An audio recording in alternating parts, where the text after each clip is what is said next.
The air inside the packed congressional hearing room was thick with tension. Cameras were rolling, reporters scribbled furiously, and every seat was filled with people anticipating a clash. They weren't disappointed. What began as a routine session soon erupted into one of the most unforgettable political confrontations in recent memory, one that would leave Jasmine Crockett stunned and John Kennedy immortalized in the minds of millions. Jasmine Crockett, fiery and unrelenting, leaned into the microphone with an intensity that could cut glass. She had come prepared, determined to make a statement not just against policies, but against Kennedy himself.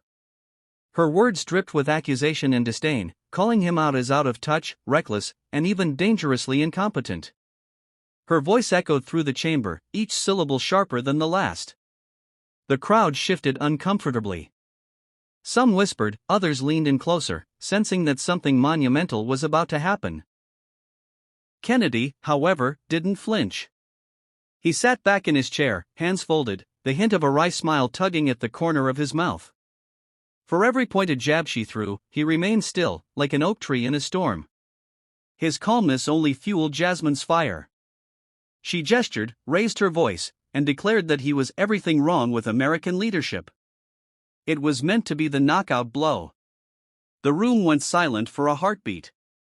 Then Kennedy leaned forward, his Louisiana drawl slow but deliberate, each word carrying the weight of steel wrapped in velvet.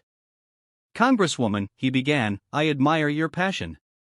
I truly do. But passion without perspective is just noise, and right now, you're yellin' so loud you can't hear the truth." His voice didn't rise. It didn't need to. The stillness in the room made every word cut deeper. Jasmine blinked, momentarily thrown off. But Kennedy wasn't finished. "You say I'm out of touch. Well, ma'am, maybe it's because I spend more time talking to the people back home than shouting at cameras in this room. You call me reckless.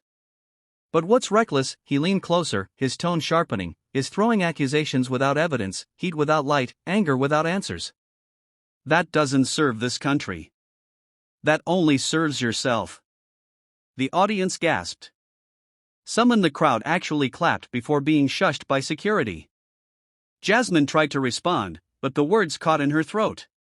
Kennedy continued, this time softer, more reflective, but no less powerful. "I didn't come here to win arguments.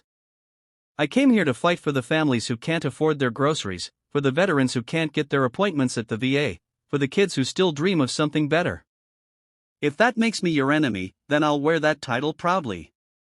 But I'll tell you what, it also makes me their friend. And I'll take that any day of the week."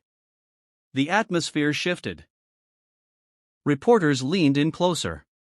Even Kennedy's political rivals in the room couldn't deny the